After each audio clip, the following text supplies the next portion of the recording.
Hi everyone, here's a in-depth look at Donington National in the Radical SR8. It's a fairly short track but quite technical. Make sure you get a clean run out of the second corner, out of the final corner. That wasn't the perfect chicane, but it was clean enough out.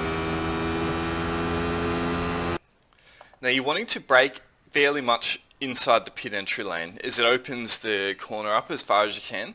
This car will understeer quite a lot into one, so by opening the track up and using the pit entry road, you can minimise the steering lock and minimise the angle the car has to turn. So I'm braking a straight line out here, braking just after the start of the end of the blue painted road.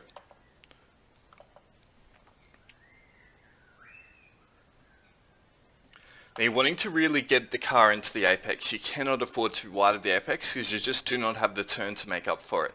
So you have to transition from the braking zone, trailing it in quite a lot and getting it into that apex, and then smoothly getting on the throttle and pushing out. If you get in the throttle too early, the car will understeer and push off the track. So you've got to move it in from out wide and into the apex and then smoothly out.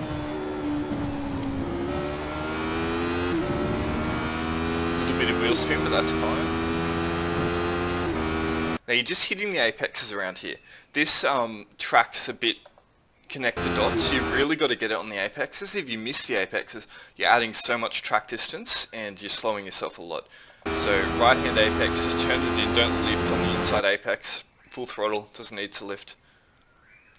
Now you're coming up here. Now it's very important you hit this inside apex on entry.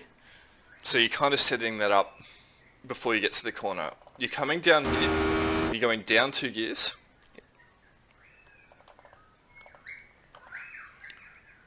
Yep, from 6th into 4th. Now I'm wanting to get off the brakes fairly early. I don't want to trail them in too much. I'm kind of getting the downshifts done a bit early and then turning the car in, as getting the inside curbs important. Use all of it.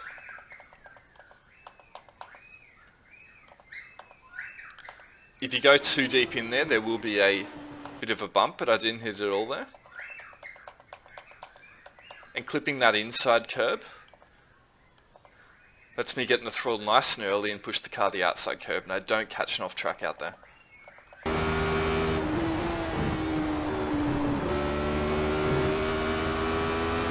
Smoothly over the inside apex because you hit all the apexes at this corner. And you drive the car to about the middle of the track. You don't have to use all of it. Just smoothly in here. Now this is quite an important corner. It's very easy to go wide here. But you also can't turn in too early. So just after the end of this curb on the left, you're braking hard and down 2 gears. But if you turn the car in too early, like you take a really early apex, it'll just understeer out the other side. And you don't want that. But conversely, you don't want to brake too late. Actually, I want to brake a tiny bit before the end of that curb. Down 2 gears. You're turning around. The ideal apex is around here somewhere, which I just collect and allows me to push the car to the outside of the track and opens up the corner.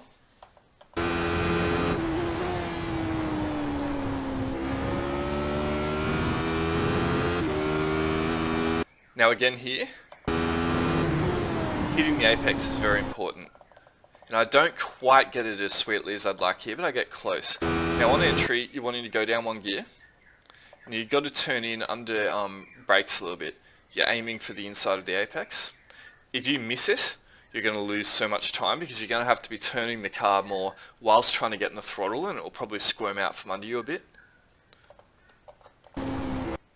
So I'm just a little bit wide of it there. It's hard to hit consistently because it kind of follows on from the braking zone. You want to be braking as late as you can. I would have liked the car to be about there, but it was still pretty clean this lap.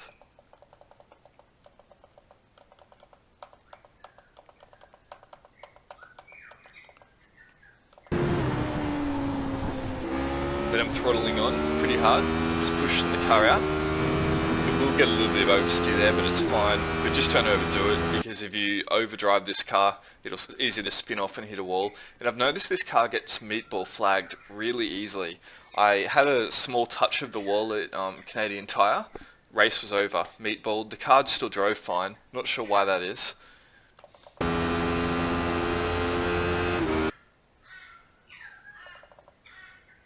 So a bit of damage that would usually allow you at least limp to the end of the race.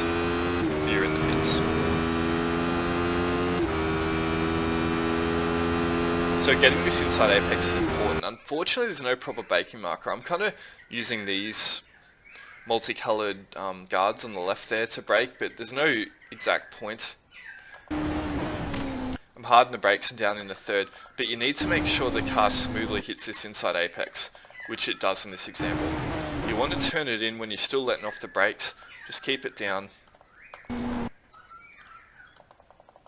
Get about as close as that inside bump as you can.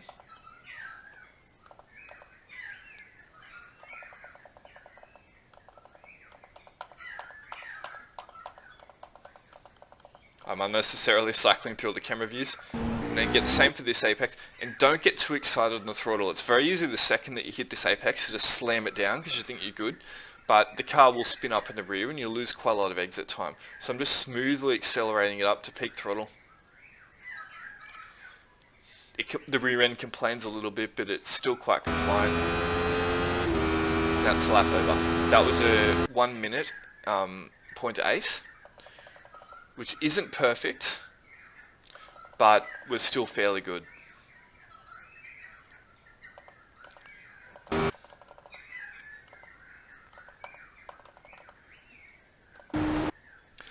Let me know if you find these lap guides for the Radical useful. I'm not quite as competitive as this as I am in the Pro Mazda, which I've been driving for years and I know incredibly well, but hopefully people can still get a bit of use out of them. Here's just a lap at full speed. Horrible exit on that earlier lap, but it didn't affect the apex speed much down the straight.